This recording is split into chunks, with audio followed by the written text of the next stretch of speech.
ആദ്യത്തെ അധ്യായത്തില് ശോകസംവിഗ്ന മാനസനായിട്ട് ശരവും ചാപവും ഒക്കെ ഉപേക്ഷിച്ച് ദൗർത്തത്തിലിരിക്കുകയാണ് അർജുനൻ. അപ്പോ അർജുനൻ എങ്ങനെ ചിന്തിച്ചിരുന്നത്? ശാരീരിക തലത്തില് അല്ലെ, ശാരീരിക തലത്തില് ചിന്തിച്ചു കൊണ്ടിരിക്കുകയാണ്. സ്വന്തം ജനങ്ങളോട് അനുകമ്പാപൂർണവനായിട്ടിരിക്കുകയാണ്. അപ്പോ അനുകമ്പ കൊണ്ട് ഇവിടെ പറഞ്ഞിരിക്കുന്നത് എന്താ? അശ്രു പൂർണാകുലക്ഷണം. അപ്പോ അശ്രുപൂർണനായി, ഒരു ക്ഷത്രിയനാണ് അർജുനൻ, വീരശൂര പരാക്രമിയാണ്, വില്ലാളി വീരനാണ്. പക്ഷെ അങ്ങനെയുള്ളൊരു ക്ഷത്രിയന്റെ കണ്ണിൽ എന്താണ്? അശ്രു, കണ്ണുനീർ നിറഞ്ഞു നിൽക്കുകയാണ്. അങ്ങനെ പൂർണ്ണമായിട്ട് കണ്ണുനീറൊക്കെ നിറഞ്ഞ് എങ്ങനെ ഇരിക്കുന്നു? കൃപയ. എന്തുകൊണ്ടാ കണ്ണുനീർ നിറഞ്ഞത്? അനുകമ്പ കൊണ്ട് അല്ലെ, സ്വന്തം ജനങ്ങളോടുള്ള അനുകമ്പ കൊണ്ട് കണ്ണൊക്കെ നിറഞ്ഞിരിക്കുന്ന അർജുനൻ. അപ്പൊ ഇവിടെ ആരാ സംസാരിക്കുന്നത്? രണ്ടാമത്തെ അധ്യായത്തില് തുടക്കത്തില് സഞ്ജയ ഉവാചയാണ്. ആദ്യത്തെ അധ്യായം തുടക്കം ആരായിരുന്നു? ധൃതരാഷ്ട്രരായിരുന്നു. പിന്നീട് സഞ്ജയൻ സംസാരിച്ചു, പിന്നെ അർജുനൻ സംസാരിച്ചു അല്ലെ. 3 പേരാണ് ഒന്നാമത്തെ അധ്യായത്തിൽ സംസാരിച്ചത്. ഇവിടെ രണ്ടാമത്തെ അധ്യായത്തിൽ ആദ്യത്തെ ശ്ലോകം സംസാരിച്ചിരിക്കുന്നത് സഞ്ജയനാണ്. അപ്പൊ സഞ്ജയൻ ഈ കാര്യങ്ങളൊക്കെയും ധൃതരാഷ്ട്രരോട് പറഞ്ഞു കൊടുക്കുകയാണ്. അങ്ങനെ കണ്ണൊക്കെ നിറഞ്ഞ് ക്ഷത്രിയനായ അർജുനൻ അങ്ങനെ ഇരിക്കുകയാണ്. അപ്പോഴാണ് ആർക്ക് സന്തോഷം വരികയാണ്? ധൃതരാഷ്ട്രക്ക് വലിയ സന്തോഷമായ. അർജുനൻ എന്തായാലും നല്ല കുട്ടിയാണ് അല്ലെ. അപ്പൊ സ്വന്തക്കാരോടൊക്കെ അങ്ങനെ സങ്കടവും വിഷമവും ഒക്കെ തോന്നി അവരെ കൊല്ലാനൊക്കെ ഉള്ള ഒരു വിഷമവും ഒക്കെ അദ്ദേഹത്തിന് വന്നല്ലോ എന്നൊക്കെ ഓർത്ത് എന്തായാലും ധൃതരാഷ്ട്രർ സന്തോഷിച്ചു. ഇനി തന്റെ മക്കൾക്ക് പ്രശ്നമൊന്നുമില്ല, എന്തായാലും യുദ്ധമൊന്നും നടക്കില്ല, അർജുനൻ ഇതൊക്കെ വിട്ടുകൊടുക്കും, എല്ലാം എന്റെ മക്കൾക്ക് തന്നെ ലഭിക്കും എന്നൊക്കെ ഉള്ള ഒരു ലഡു പൊട്ടി ധൃതരാഷ്ട്രയുടെ മനസ്സിൽ. പക്ഷേ ഇവിടെ അപ്പോഴാണ് ബാക്കി സഞ്ജയൻ പറയുന്നത്, ഉവാച മധുസൂദന. അപ്പോ ഇങ്ങനെ ഇരിക്കുമ്പോഴാണ് മധുസൂദനൻ ഒരു കാര്യം പറഞ്ഞത്. അപ്പൊ മധുസൂദനൻ എന്താണ് പറഞ്ഞത് എന്നുള്ളത് അടുത്ത ശ്ലോകത്തിൽ പറയും. ഇവിടെ ഈ ഒരു ചാപ്റ്റർ, സെക്കൻഡ് ചാപ്റ്റർ എന്ന് പറയുന്നത് സാഖ്യയോഗം എന്നാണ് പറയുന്നത്. നമ്മള് ഓം തത്സവിതേ എന്ന് പറഞ്ഞിട്ട് പറയുമല്ലോ, ഓം തത്സവിതേ ശ്രീമദ് ഭഗവത്ഗീത സുപരിഷത്സു എന്ന് പറഞ്ഞ് ശ്ലോകം വായിച്ചു നിർത്തുമ്പോൾ ആ കൺക്ലൂഷൻ പറയുന്നത് സാഖ്യയോഗോ നാമ ദ്വിതീയോധ്യായ അങ്ങനെയാണ് പറയുന്നത്. ശങ്കരാചാര്യർ കൊടുത്തിരിക്കുന്ന പേരാണ് സാഖ്യയോഗ. മുമ്പൊരിക്കൽ നമ്മൾ പറഞ്ഞിരുന്നു, ഭഗവാൻ ഇങ്ങനെ ചാപ്റ്റർ വൈസ് ആയിട്ട് ഓരോ ചാപ്റ്റർ, അർജുന ഇത് രണ്ടാമത്തെ ചാപ്റ്റർ ആണ് എന്ന് പറഞ്ഞല്ല ഭഗവാൻ പറഞ്ഞത് അല്ലെ. ഇതിനെ 18 ചാപ്റ്റർ ആയിട്ട് ഡിവൈഡ് ചെയ്തത് ആചാര്യന്മാരാണ്. അപ്പൊ ആ പേര് കൊടുത്തത് ആരാണ്? ശങ്കരാചാര്യരാണ് സാഖ്യയോഗ എന്നുള്ള പേര് കൊടുത്തത്. പിന്നീട് ശ്രീല പ്രഭുപാദര് എങ്ങനെ പേര് കൊടുത്തു? ഗീത സമറൈസ്ഡ് എന്നുള്ള പേര്. ഭക്തിവിനോദ് ഠാക്കൂറാണ് ആ ഒരു പേര്. എന്ന് വെച്ചാൽ ഗീതയുടെ വിഷയം എല്ലാം കൂടി സംഗ്രഹിച്ചുകൊണ്ടുള്ള കാര്യങ്ങളെല്ലാം വരുന്നത് ഈ ഒരു അധ്യായത്തിലാണ്. കാരണം ആത്മസാക്ഷാത്കാരം എന്നതിനെ കുറിച്ചും എല്ലാം പറയുന്നത്, ശരീരവും ആത്മാവും അതിനെക്കുറിച്ചെല്ലാം പറയുന്നത് ഈ ഒരു അധ്യായത്തിലാണ്. ഈ ഒരു അധ്യായം പഠിച്ചു കഴിയുമ്പോൾ നമ്മുടെ ശരീരത്തോട് നമുക്ക് ഭൗതികമായിട്ടുള്ള ഒരു അറ്റാച്ച്മെന്റ് എന്തുകൊണ്ട് വരാൻ പാടില്ല എന്നുള്ളത് നമ്മൾ മനസ്സിലാക്കി എടുക്കാനായിട്ട് കഴിയും. അപ്പൊ അതുകൊണ്ടാണ് ഗീതയുടെ ഫുൾ സംഗ്രഹം എന്തുകൊണ്ട് എന്നുള്ളത്, നമ്മൾ ഈ ലോകത്ത് അല്ല നമ്മുടെ യഥാർത്ഥ ജീവിതം, നമ്മൾ മറ്റു ലോകത്തേക്ക് പോകുമ്പോഴാണ് എന്നെല്ലാ ഉള്ള കാര്യങ്ങൾ നമുക്ക് മനസ്സിലാക്കാൻ വേണ്ടിയിട്ട്. അതായത് നമ്മൾ കർമ്മം ചെയ്യുമ്പോൾ നമ്മൾ ആസക്തിയോടുകൂടി കർമ്മം ചെയ്യുന്നതും ആസക്തി ഇല്ലാതെ കർമ്മം ചെയ്യുന്നതിനെ കുറിച്ചൊക്കെയും ഈ ചാപ്റ്ററിൽ നമ്മൾ പഠിക്കും. അപ്പൊ അതുകൊണ്ടാണ് ഇവിടെ ഗീതയുടെ വിഷയമെല്ലാം സംഗ്രഹിച്ച ഒരു പാർട്ട് എന്നുള്ള രീതിയിൽ ഗീതാ വിഷയ സംഗ്രഹം എന്നുള്ളൊരു പേര് കൊടുത്തിരിക്കുന്നത്. ഇനി അപ്പൊ മധുസൂദനൻ, ഭഗവാനെ ഓരോ പേരുകൾ വിളിക്കുമ്പോൾ അതിനൊരു അർത്ഥമുണ്ട് എന്നുള്ളത് നമ്മൾ പറഞ്ഞിട്ടുണ്ട് അല്ലെ. മധുസൂദനൻ, മധു എന്ന അസുരനെ കൊന്നവൻ എന്നാണ് ഇവിടെ പറയുന്നത്. അപ്പൊ മധു എന്ന അസുരനെ കൊന്ന ഭഗവാൻ പറഞ്ഞു. അപ്പോ ആ ഒരു ഗൂഢമായ ഒരു പുഞ്ചിരി അല്ലെങ്കിൽ ഒരു സന്തോഷം ധൃതരാഷ്ട്രനിൽ ആര് കണ്ടു? സഞ്ജയൻ കണ്ടു. കണ്ടപ്പോ സഞ്ജയൻ എന്ത് വിചാരിക്കുകയാണ്? അയ്യോ, ഈ ധൃതരാഷ്ട്രർ എത്ര ഭൗതികമായിട്ട് ആസക്തനായിരിക്കുന്നു, ഈ ആസക്തി ഒക്കെയും ഇല്ലാതാകണമെങ്കിൽ എന്ത് ചെയ്യണം? ഇനി അങ്ങോട്ടുള്ള കാര്യങ്ങളൊക്കെയും പറഞ്ഞ് ഈ ആസക്തമായ മനസ്സിൽ നിന്നും ഈ ചിന്ത, ആ ഒരു ഭോഗ ഐശ്വര്യങ്ങളോടുള്ള ഒരു വാഞ്ച, അദ്ദേഹത്തിന്റെ വാഞ്ച ഇല്ലാതാക്കണം എന്നുള്ള ലക്ഷ്യത്തോടു കൂടി സഞ്ജയൻ പറയാണ്, മധുസൂദന, മധു എന്ന അസുരനെ വധിച്ച ഭഗവാൻ ഈ ഉള്ള അസുര ചിന്തകൾ, ആസുരിക ചിന്തകൾ, ഈ കൃപയും അനുകമ്പയും ഒക്കെയുള്ള ചിന്തകൾ ശാരീരിക തലത്തിൽ നിന്ന് ആയതുകൊണ്ട് അതിനെയെല്ലാം ഇല്ലാതാക്കാൻ ആര് വരും? ഭഗവാൻ വരും. അതാണ് അവിടെ മധുസൂദന എന്ന. ഇനി മധു എന്ന് പറഞ്ഞാല് ഹണി എന്നുള്ള ഒരു അർത്ഥമുണ്ട്, തേൻ. തേൻ നല്ല സ്വീറ്റ് ആണ് അല്ലെ, നല്ല മധുരമുള്ളതാണ്.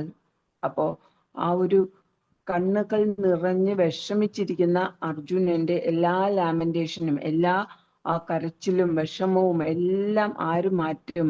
ആ സ്വീറ്റ്നെസ്, ഭഗവാന്റെ ആ മാധുര്യ പ്രേമം അല്ലെ, ഭഗവാന് മാധുര്യമുണ്ട്, ആ മാധുര്യ പ്രേമം ഇതെല്ലാമേ മാറ്റും എന്നുള്ളത് കൂടി ഇവിടെ അർത്ഥമാക്കുന്നുണ്ട്. അതുകൊണ്ടാണ് ഭഗവാൻ ഇവിടെ മധുസൂദനൻ എന്ന് പറഞ്ഞിരിക്കുന്നത്. ഇനി ഇവിടെ നമുക്ക് ഭാവാർത്ഥത്തില് ഒരു അനാളജി പറഞ്ഞിട്ടുണ്ട്, ഉപമ പറഞ്ഞിട്ടുണ്ട്. അതെന്താണ്? ഒരു മനുഷ്യൻ, കടലിൽ വീണ ഒരു മനുഷ്യനെ രക്ഷിക്കുന്നത് അദ്ദേഹത്തിന്റെ ഷർട്ട് ഊരിക്കൊണ്ടല്ല അല്ലെ, അദ്ദേഹം പുറമേട്ടിരിക്കുന്ന പുറം ചട്ട ഊരിക്കൊണ്ടല്ല, എന്നിട്ട് അയാളെ രക്ഷിച്ചു എന്ന് പറയുന്നതിൽ യാതൊരു അർത്ഥവും ഇല്ല. അതുപോലാണ് നമ്മുടെ ശരീരം എന്ന് പറയുന്നത്. ഞാൻ എന്ന് പറയുന്നത് ആരാണ്? ആത്മാവാണ് എന്നാണ് നമ്മൾ പഠിക്കാൻ പോകുന്നത്. അപ്പം ഈ ശരീരത്തിനുള്ളിലുള്ള ഈ ആത്മാവാണ് ഞാൻ. അപ്പോൾ അതിന് പുറമേ ഇട്ടിരിക്കുന്ന ഷർട്ട് പോലെയാണ് ഈ പുറമേ ഉള്ള ശരീരം.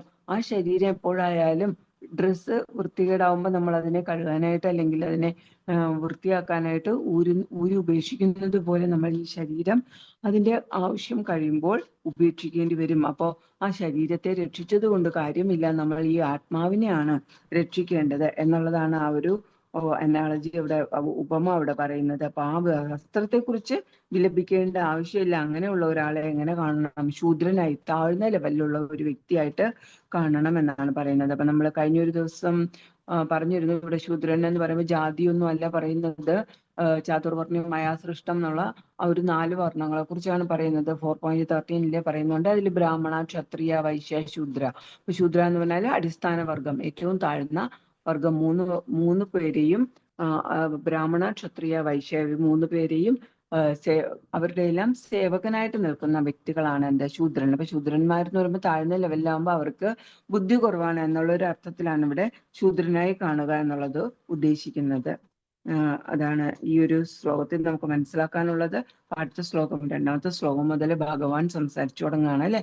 ഭഗവാൻ, ഭഗയുടെ വാൻ അല്ലെ. ഭഗ എന്ന് പറഞ്ഞാല് എല്ലാ ഐശ്വര്യങ്ങളും നിറഞ്ഞവൻ, എല്ലാ ഒപ്പുലൻസസ്, എല്ലാ വിഭൂതികളും നിറഞ്ഞ ആളാണ് ഭഗവാൻ. ഭഗവാൻ എന്ന് പറയാന് വേറെ അധികം ആളുകൾ ഒന്നുമേ ഇല്ല. അധികം എന്ന് പറഞ്ഞാൽ വേറെ അർത്ഥത്തിൽ ഭഗവാൻ എന്ന് നാരദരെയും സുഖദേവ് ഗോസ്വാമിയും ഒക്കെ നമ്മൾ ഭാഗവതത്തിൽ ഭഗവാൻ എന്ന് പറയുന്നുണ്ട്. പക്ഷെ ഈ ഒരു അർത്ഥത്തിലല്ല, അത് ഭഗവാന്റെ ഭക്തൻ എന്നുള്ള ഒരു അർത്ഥത്തില് അങ്ങനെ പറയുന്നുണ്ട്. പക്ഷെ ഇവിടെ ഭഗവാൻ എന്ന് പറഞ്ഞാൽ പൂർണ്ണമായിട്ട് നമുക്ക് ആരാണ് അതിൻ്റെ അത് പറഞ്ഞു തന്നത്? വ്യാസദേവന്റെ അച്ഛനായ പരാശര മുനിയുടെ ഡെഫിനേഷൻ ആണ് അല്ലെ. അത് ആ ഒരു ഡെഫിനേഷനെ കുറിച്ച് ഇവിടെ പറഞ്ഞിട്ടുണ്ട് നമുക്ക് ഭാവാർത്ഥത്തില്.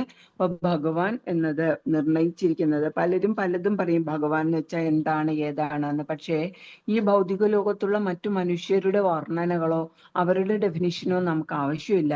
ഭഗവാൻ ആരാണ് എന്ന് ചോദിച്ചാല് ഇതെല്ലാം നമുക്ക് വേദങ്ങൾ, ഉപനിഷത്തുകൾ, പുരാണങ്ങൾ ഒക്കെയും രചിച്ചു തന്ന വ്യാസദേവന്റെ അച്ഛനായ മഹാഋഷിയായ പരാശര മുനിയുടെ ഡെഫിനേഷൻ ഉണ്ട്. എന്താണ്? ഐശ്വര്യസ്യ സമഗ്രസ്യ വീരസ്യ യശശ്രിയ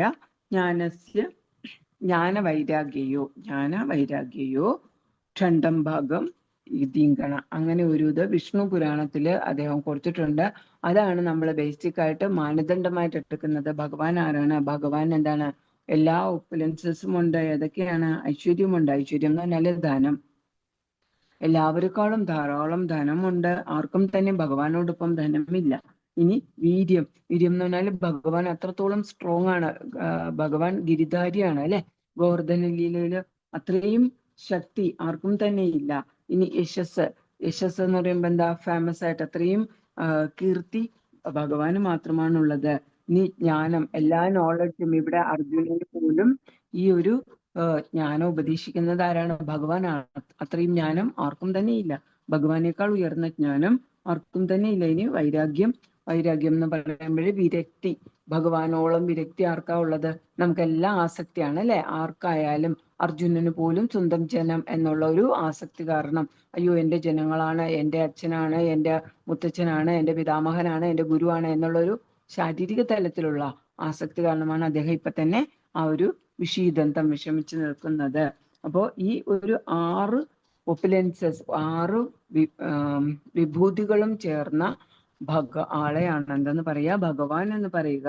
അതിവിടെ മനസ്സിലാക്കുക. ഇനി കുതസ്ത്വാ കശ്മലമിത, നിനക്ക് എവിടെ നിന്നാണ് ഈ ഒരു കശ്മലം, ഈ ഒരു മാലിന്യം വന്നുപെട്ടത് അർജുന എന്നാണ് ഈ ഒരു ശ്ലോകത്തിൽ ഭഗവാൻ ചോദിക്കുന്നത്. എന്താ നീ ഇങ്ങനെ ചിന്തിക്കുന്നത്? നിന്നെ കുറിച്ച് ഞാൻ ഇങ്ങനെയൊന്നും കരുതിയിട്ടേ ഇല്ല കേട്ടോ അർജുന. നീ ഇത്രയും ജ്ഞാനമുള്ള വ്യക്തി എന്നാ ഞാൻ കരുതിയിരുന്നത് എന്നാണ് ഭഗവാൻ പറയുന്നത് ഇവിടെ. എന്തൊക്കെ ഈ ഒരു ദുർഘട അവസ്ഥയില് എന്തൊക്കെയാണ് നഷ്ടം വരിക, എന്തൊക്കെയാണ് നീ നേടാൻ പോകുന്നത്? നീ ഇങ്ങനെ ശരവും ചാപവും ഒക്കെ ഉപേക്ഷിച്ച് യുദ്ധഭൂമിയിൽ ഇങ്ങനെ ഇരുന്നിട്ടുണ്ടെങ്കിൽ നിനക്ക് എന്താ സംഭവിക്കാൻ പോകുന്നതെന്ന് പറയുന്നു. അനാര്യജുഷ്ടം, ജീവിതമൂല്യം അറിയാത്തവരാണ് ഇങ്ങനെ ഇരിക്കുക. ജീവിതത്തിന്റെ മൂല്യം എന്താണ് എന്ന് മനസ്സിലാക്കാത്തവൻ ഇതുപോലെ ഇരിക്കും. പക്ഷെ നീ ഇത്രയും ഉയർന്ന വ്യക്തിത്വമുള്ള ആള് എന്തുകൊണ്ട് ഈ ജീവിതത്തിന്റെ മൂല്യം നീ മനസ്സിലാക്കുന്നില്ല എന്ന് ചോദിക്കുകയാണ്. അപ്പോ ഇത് നിന്റെ ഈ ഇരിപ്പ് എന്ന് പറയുന്നത് നിനക്ക് എന്തെല്ലാമാണ് നേടിത്തരാൻ പോകുന്നത്? അത് അസ്വർഗ്യം, സ്വർഗപ്രാപ്തി പോലും ലഭിക്കില്ല. സ്വർഗപ്രാപ്തി, ഉയർന്ന ലോകത്തേക്ക് നിനക്ക് പോകാൻ കഴിയില്ല. സാധാരണ യുദ്ധഭൂമിയിൽ മരിച്ചു കഴിഞ്ഞാല് എങ്ങനെയാണ്, യുദ്ധം ചെയ്ത് മരിച്ചു കഴിഞ്ഞാല് ആ ഒരു കർമ്മം ചെയ്ത് അവരുടെ കർമ്മം അവർ ചെയ്യാണ്. അവരുടെ വർണ്ണ ആശ്രമ ധർമ്മത്തിനനുസരിച്ചുള്ള കർമ്മം ചെയ്ത് കഴിയുമ്പോൾ അവർക്ക് വീരന്മാരായിട്ട് സ്വർഗപ്രാപ്തി ലഭിക്കും. പക്ഷെ യുദ്ധമുഖത്ത് നിന്ന് പിന്തിരിഞ്ഞോടുന്ന നിനക്ക് എങ്ങനെ ലഭിക്കാനാണ്? അപ്പൊ അതുകൊണ്ടാണ് അവിടെ പറയുന്നത് അസ്വർഗ്യം, നിനക്ക് സ്വർഗപ്രാപ്തി ലഭിക്കില്ല. അത് എങ്ങനെയായി മാറും? അകീർത്തികരമായി മാറും. അത് നിനക്ക് ദുഷ്കീർത്തി നേടും. നീ ഈ ഒരു കൃപ കൊണ്ടാണ്, കരുണ കൊണ്ടാണ് നീ ഇത് ചെയ്തത് എന്ന് ആരും ചിന്തിക്കില്ല. നീ ഭീരുവായിട്ടാണ് യുദ്ധമുഖത്ത് നിന്ന് ഓടിയത്, തോൽവിയുടെ ഭയം കാരണമാണ് നീ ഓടിയത്, അല്ലെങ്കിൽ നീ പിന്തിരിഞ്ഞത് എന്നായിരിക്കും എല്ലാവരും ചിന്തിക്കുക എന്നാണ് ഇവിടെ ഭഗവാൻ പറഞ്ഞു കൊടുക്കുന്നത് അർജുനന്. അനാര്യം എന്ന് പറഞ്ഞാല് ആര്യമല്ലാത്തത്. ആര്യം എന്ന് പറഞ്ഞാൽ ശ്രേഷ്ഠൻ എന്നുള്ള അർത്ഥമാണ് ആര്യന്. അനാര്യം എന്ന് പറഞ്ഞാല് ശ്രേഷ്ഠമല്ലാത്തത്, നീ ചെയ്യുന്നത് ഒട്ടുമേ ശ്രേഷ്ഠമല്ല എന്ന് പറയാണ്. പിന്നെ ഇവിടെ ഭാവാർത്ഥത്തിൽ നമുക്ക് കൊടുത്തിട്ടുള്ളത് വദന്തി തത്തത്വ വിധസ്തത്വം യജ്ഞാനമദ്വയം ബ്രഹ്മേതി പരമാത്മേതി ഭഗവാൻ ഇത് ശബ്ദത. ഈ ശ്ലോകം നമ്മൾ സെക്കൻഡ് കാൻഡോയിൽ പഠിച്ച ശ്ലോകമാണ്. ഇവിടെ ഫസ്റ്റ് കാൻഡോയിൽ പഠിച്ച ശ്ലോകമാണ്. ഫസ്റ്റ് കാൻഡോയിൽ സെക്കൻഡ് ചാപ്റ്റർ പഠിച്ച ശ്ലോകമാണ്. അപ്പോൾ ഇതില് ഭഗവാന്റെ 3 ആസ്പെക്റ്റിനെ കുറിച്ചാണ് പറയുന്നത്. പലപ്പോഴും നമ്മൾ അത് എക്സ്പ്ലെയിൻ ചെയ്തിട്ടുണ്ട്. ബ്രഹ്മം, പരമാത്മ, അതുപോലെ ഭഗവാൻ അല്ലെ. ഭഗവാൻ നമ്മളിപ്പോ ഓൾറെഡി പറഞ്ഞു കഴിഞ്ഞു. ഭഗവാനാണ് ഫുള്ളി കംപ്ലീറ്റ് ആയിട്ടുള്ളത് അല്ലെ. ഓം പൂർണ്ണമത പൂർണ്ണമിതം പൂർണ്ണാത് പൂർണ്ണമുദച്യതേ പൂർണ്ണസ്യ പൂർണ്ണമാതായ പൂർണ്ണമേവാവശിഷ്യതേ എന്ന് ഈശോപനിഷത്തിൽ പറയുന്ന ഒരു ശ്ലോകം. സകലവും പൂർണ്ണമായിട്ടുള്ളത് ഭഗവാൻ മാത്രമാണ് എന്നുള്ളത്. അപ്പൊ ഇവിടെ പിന്നെ ഉള്ളത് 2 എണ്ണം എന്തൊക്കെയാണ്? ബ്രഹ്മവും പരമാത്മയും. പരമാത്മ നമുക്കറിയാം, നമ്മുടെ എല്ലാം ഹൃദയത്തില് ലോക്കലൈസ്ഡ് സ്ഥാനീയ പരമാത്മ എന്ന് പറയും. നമ്മുടെ എല്ലാം ഹൃദയത്തില് ഉപവിഷ്ടനായിരിക്കുന്ന പരമാത്മ, ക്ഷീരോദകശായി വിഷ്ണു. ഏതെല്ലാം ശ്ലോകങ്ങളിലാണ് പരമാത്മ നമ്മുടെ ഹൃദയത്തിൽ വസിക്കുന്നു എന്ന് പറയുന്നത്? ഹരികൃഷ്ണ, പലപ്പോഴും നമ്മൾ പറഞ്ഞിട്ടുണ്ടല്ലോ ഭഗവത്ഗീതയിൽ ഏതൊക്കെ ശ്ലോകങ്ങളിലാണ് പറയുന്നേ?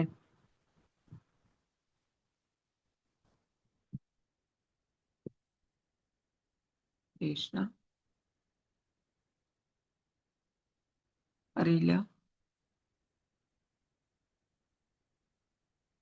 15-ാമത്തെ അധ്യായം, ഭഗവത്ഗീത 15-ാമത്തെ അധ്യായം 15-ാമത്തെ ശ്ലോകത്തില് സർവസ്യചാഹം ഹൃദി സന്നിവിഷ്ടോ പറയുന്നുണ്ട്. പിന്നീട് 10-ാമത്തെ അധ്യായത്തിൽ 20-ാമത്തെ ശ്ലോകം അഹമാത്മാ ഗുഡാകേശ സർവഭൂതാശയസ്ഥിത. പിന്നീട് 18.61 നോട്ട് ചെയ്ത് വെക്കണം എല്ലാവരും. 18.61 ഹൃദയശേ അർജുന തിഷ്ഠതി, ആ ഒരു ശ്ലോകത്തിലും പറയുന്നുണ്ട് പരമാത്മ നമ്മുടെ ഹൃദയത്തിലുണ്ട് എന്നുള്ളത്. പക്ഷെ പരമാത്മ എങ്ങനെയായിരിക്കും? 13.23 പറയുന്നുണ്ട് ഉപദിഷ്ട അനുമന്താച്ച. പരമാത്മാവ് എങ്ങനെയാണ് നമുക്ക് അനുമതിദായകനായിട്ട്, ഉപദേശദായകനായിട്ടാണ് പരമാത്മാ സ്ഥിതി ചെയ്യുന്നത് എന്ന് പറയുന്നുണ്ട്. പിന്നീട് ബ്രഹ്മ, പക്ഷെ കംപ്ലീറ്റ് അല്ല. പരമാത്മ എന്ന് പറയുമ്പോൾ കംപ്ലീറ്റ് അല്ല. കംപ്ലീറ്റ് പൂർണ്ണം എന്ന് പറയുന്ന ആര് മാത്രമാണ്? ഭഗവാൻ എന്നുള്ള ഒരു ഭാവം മാത്രമാണ്.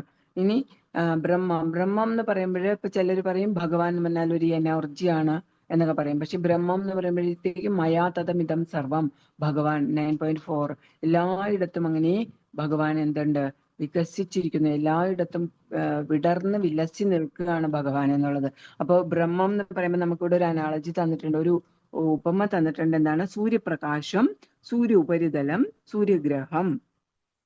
സൂര്യപ്രകാശം എന്ന് പറയുമ്പോൾ എല്ലായിടത്തും അങ്ങനെ വിലസി നിൽക്കുകയാണ്. അപ്പൊ സൂര്യന്റെ രശ്മികൾ അല്ലെങ്കിൽ സൂര്യപ്രകാശം എന്ന് പറയുന്നത് എല്ലായിടത്തും എത്തും. അത് മയാത്തതമിതം സർവം, അതേതാണ് ബ്രഹ്മത്തെ പ്രതിനിധാനം ചെയ്ത് പറയാം. ഇനി സൂര്യ ഉപരിതലം എന്ന് പറയുമ്പോഴത്തേക്ക് എന്താണ് ഈ പരമാത്മാവിനെ റെപ്രസെന്റ് ചെയ്ത് പറയാം. പിന്നെ ഭഗവാൻ എന്ന് പറയുന്നത് സൂര്യഗ്രഹമായിട്ട്, സൂര്യന്റെ പ്ലാനറ്റ് അല്ലെങ്കിൽ സൂര്യഗ്രഹമായിട്ട് നമുക്ക് മനസ്സിലാക്കിയെടുക്കാനായിട്ട് പറ്റും. അപ്പൊ കംപ്ലീറ്റ് എന്ന് പറയുന്നത് എന്താണ്? സൂര്യഗ്രഹമാണ്. സൂര്യന്റെ ഗ്രഹത്തിൽ നിന്നും ആ സൂര്യൻ, യഥാർത്ഥ സൂര്യൻ നമ്മൾ പറയുന്ന ഗോളം അല്ലെ, സൂര്യഗോളത്തിൽ നിന്നാണ് സൂര്യരശ്മികൾ വരുന്നതും പിന്നെ അതിന്റെ ഉപരിതലവും ഒക്കെയും പിന്നെയാണുള്ളത്. അപ്പൊ നമ്മള് ഭഗവത്ഗീതയുടെ ചതുശ്ലോകി ഭഗവത്ഗീത 10.8 പറയുന്നുണ്ട് എന്താണ്? അഹം സർവസ്യ പ്രഭവു, എന്നിൽ നിന്നാണ് എല്ലാം ഉദ്ഭവിക്കുന്നത് എന്നുള്ളത് നമുക്കവിടെ ഇതിൽ നിന്ന് മനസ്സിലാക്കാം. അപ്പൊ സൂര്യഗോളമാണ് എന്തെന്ന് പറയാ, ആ സൂര്യന്റെ ഗ്രഹത്തെയാണ് നമ്മൾ എന്തെന്ന് പറയുന്നത്? ഭഗവാൻ എന്നുള്ളത് നമ്മൾ മനസ്സിലാക്കാനുള്ളത്. ഇത്രയാണ് നമുക്ക് ഇതിൽ പറഞ്ഞിരിക്കുന്നത്. പിന്നെ നമുക്ക് ശ്ലോകം ഈശ്വര പരമാകൃഷ്ണ സച്ചിദാനന്ദ വിഗ്രഹ, അതെല്ലാവർക്കും അറിയാമല്ലോ അല്ലെ. ബ്രഹ്മസംഹിതയിൽ പറയുന്നുണ്ട് ഭഗവാനാണ് അനാദിർ ഗോവിന്ദ, ആദിയും അന്തവും ഇല്ലാത്ത ആ മൂലകാരണമായിട്ടുള്ള ഗോവിന്ദൻ അല്ലെ ആണ് കാരണം. എല്ലാറ്റിനും കാരണക്കാരനായിരിക്കുന്നത് ആരാണ്? ആ ഈശ്വരനാണ്. സർവത്തിന്റെയും നിയന്താവായ ഭഗവാനാണ്. പരമകൃഷ്ണ, പരമനായിട്ടുള്ള ഭഗവാനാണ്. ഭഗവാൻ എന്താണ്? സച്ചിത് ആനന്ദ. അപ്പൊ ഇതെല്ലാം ചേർന്ന ആളാണ്. സത്തും ചിത്തും ആനന്ദവും ഒക്കെ ചേർന്ന ആളാണ് ആര്? ഭഗവാൻ എന്ന് പറയുന്നത്. അത് ബ്രഹ്മസംഹിതയില് ആദ്യത്തെ ശ്ലോകമാണ്. പിന്നീട് നമുക്ക് ഏതേചാംസ കലാപുംസ, ഇത് നമ്മൾ ഒന്നാമത്തെ കാൻഡോയിൽ പഠിച്ച ശ്ലോകമാണ് ഭാഗവതത്തില്. ഏതേചാംസ കലാപുംസ കൃഷ്ണസ്തു ഭഗവാൻ സ്വയം, എല്ലാം പറഞ്ഞിരിക്കുന്നത് മൂന്നാമത്തെ അധ്യായം ഇവിടെ പറഞ്ഞിട്ടുണ്ട് 1.3.28 എന്ന്. ഈ അവതാരങ്ങൾ, അവിടെ നിർദ്ദിഷ്ട അവതാരങ്ങളെ കുറിച്ച് പറയുന്നുണ്ട് ആ ഒരു ചാപ്റ്ററിൽ. അപ്പൊ 22 അവതാരങ്ങളെ കുറിച്ച് അവിടെ വർണ്ണിക്കുന്നുണ്ട് ഭാഗവതത്തില്. പിന്നീട് അസംഖ്യം അവതാരങ്ങളാണ് ഭഗവാനുള്ളത് എന്നുള്ളത് അവിടെ പറയുന്നുണ്ട്. അപ്പൊ അവിടെ പറയുന്നു ഈ പറഞ്ഞതെല്ലാം തന്നെ, ആ പറഞ്ഞ 22 അവതാരങ്ങളും എന്താണ്? അംശവും കലയും ഒക്കെയാണ്. അംശം കല, ഭാഗ, വിഭാഗ, വികല അങ്ങനെയൊക്കെ പറയുന്നത് സംസ്കൃതത്തിലെ അളവുകളാണ്. അപ്പോ ഇതൊക്കെ അംശം എന്ന് പറയുമ്പോൾ നമുക്ക് മലയാളത്തിലും അറിയാലോ അല്ലെ. അപ്പൊ അംശമാണ് അല്ലെങ്കിൽ കലയാണ്, ചെറുതായിട്ട് ചെറിയ ചെറിയ ഭാഗങ്ങളാണ് എന്ന് മനസ്സിലാക്കുക, പൂർണ്ണമല്ല എന്ന് മനസ്സിലാക്കുക. അപ്പോ കൃഷ്ണസ്തു ഭഗവാൻ സ്വയം ഭഗവാനാണ് ആര്? കൃഷ്ണനാണ് ആര്? ഭഗവാൻ എന്ന് പറയുമ്പോ അവിടെ കൃഷ്ണൻ എന്നാണ്. കൃഷ്ണസ്തു ഭഗവാൻ സ്വയം, കൃഷ്ണനാണ് സ്വയം ഭഗവാൻ, പൂർണ്ണനായിട്ടുള്ള ഭഗവാൻ എന്ന് പറയുന്നത് ആര് മാത്രമാണ്? കൃഷ്ണൻ മാത്രമാണ് എന്നുള്ളതാണ് ഇവിടെ മനസ്സിലാക്കാനുള്ളത്. നമുക്ക് ഇനി അങ്ങോട്ട് നമുക്ക് അടുത്ത ശ്ലോകങ്ങളിലൊക്കെ ബാക്കി സാഖ്യയോഗത്തെ കുറിച്ചും ബോഡി, ശരീരവും ആത്മാവും തമ്മിൽ വിശകലനം ചെയ്ത് പഠിക്കുന്നതും ആത്മാവിന്റെ കാര്യങ്ങളൊക്കെ നമുക്ക് 11ാമത്തെ ശ്ലോകം മുതൽ 30 വരെയുള്ള ശ്ലോകങ്ങളിൽ ആത്മാവിന്റെ ആ ഒരു ക്വാളിറ്റി എന്തൊക്കെയാണ്, എങ്ങനെയൊക്കെ ആത്മാവിനെ മനസ്സിലാക്കാം, ശരീരവും ആത്മാവും തമ്മിലുള്ള വ്യത്യാസം എന്തൊക്കെയാണ് എന്നെല്ലാം നമുക്ക് പഠിക്കാനായിട്ട് കഴിയും. ഹരേ കൃഷ്ണ.